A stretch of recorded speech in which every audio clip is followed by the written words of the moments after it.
This is a real quick unboxing that I'm doing today. This is not like the normal unboxings that you're used to on tech channels. This is an unboxing GPU collector style. So, let's take a look at what we got. Packaged really nicely.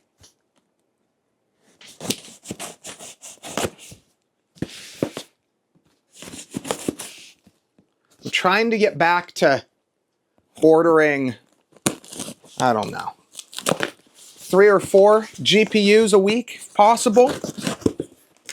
Let's see what we got.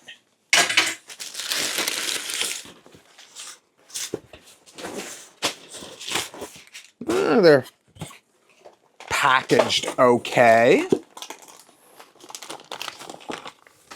Look at that. So, darn it. Good thing they're packaged okay. That box just fell.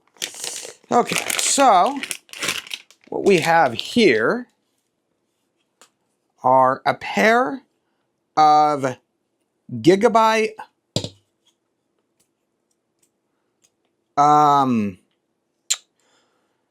Gigahertz Edition. Well, this one is one in my hand. Get that little sticker residue off. GTX 780s. So I am a huge fan. Let's grab the other one here. Oh, come on. Oh, there we go. Okay. So, matching pair of Gigahertz Edition GTX. Oh, that's kind of cool. GTX 780s. This wasn't a card I was specifically looking for, but they popped up on eBay last week, and I saw them. I'm like, you know, I like this design. So for my 700 series and 900 series cards, this is going to be the main design I go for, the Gigabyte Wiindforce black metal frame look. And this is actually really cool. Look at this. It's fully framed. So this metal frame on the back plate, it's like the whole, it goes all the way over. It's like one big, it's almost a full cage. It's a really nice looking card though, in my opinion. I think these are some of the best looking cards ever made. I'm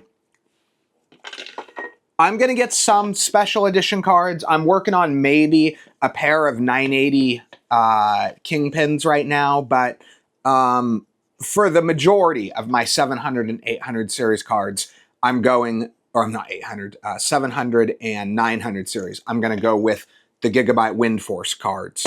And then I also have this one here, which is a standard edition.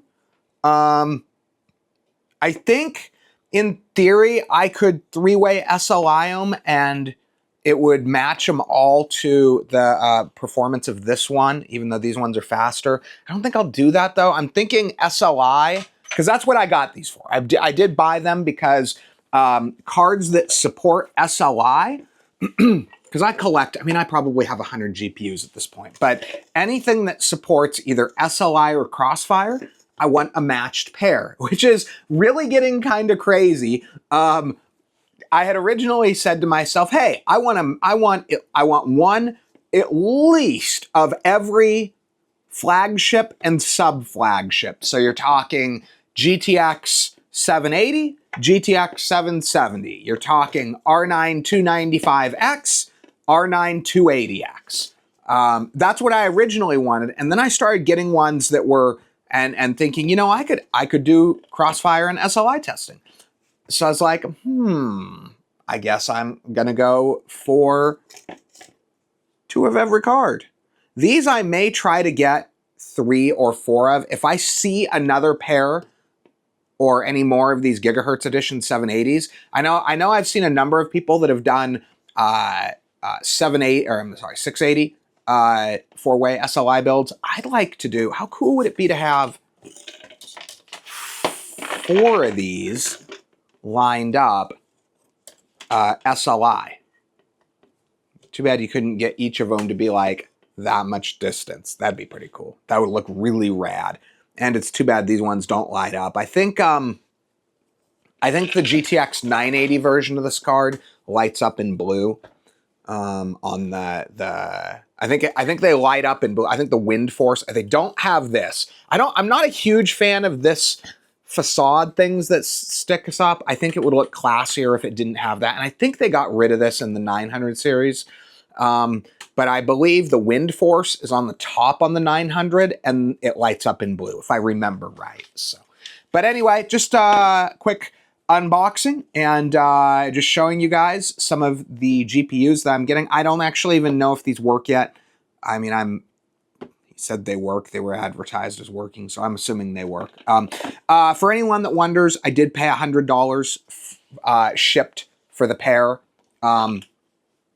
So I think that's technically like $35 a piece for the cards or something. It sucks because these cards, they're only useful to people like us that collect GPUs, but at the same time, functional, decent condition cards have like a certain basement on value, so it's not like you can get them. I mean, occasionally you'll see them on the local market for free, but you don't see that a lot. Generally, for a working, viable card, no matter what it is, you're usually looking like $30 to $50 no matter what. So, and the reason I'm picking these up right now is because this is the card, for whatever reason, 600 series and 700 series Kepler is fairly readily available right now at decent prices. And so I'm trying to buy, for long-term collection, I'm trying to buy the cards as they become available at decent prices.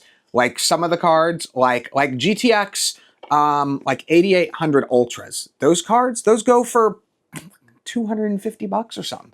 And I don't like the idea of spending more than, say, $50 on collecting cards per card, because at the end of the day, it's somewhat of a risky proposition. I never know if the card's going to die, so I don't know how it was used, if it was overclocked, that kind of thing. So I don't really want to spend $200, $300, $400 on cards like these, because even if I had the money to justify it, I think there's too much of a risk of failure on old GPUs. I'm not saying I think GPUs are unreliable, but especially the higher performance ones, the Kingpin ones, stuff like that, that's like buying a used Mustang. Like, yeah, no. Anyway, though, I hope you guys enjoyed this quick look at a couple of the new cards, and watch the channel. And I may have something with these as early as tonight. I don't know if I'm going to set SLI up tonight. I don't know what I'm going to do, but I may have something as early as tonight. So thanks for watching the video.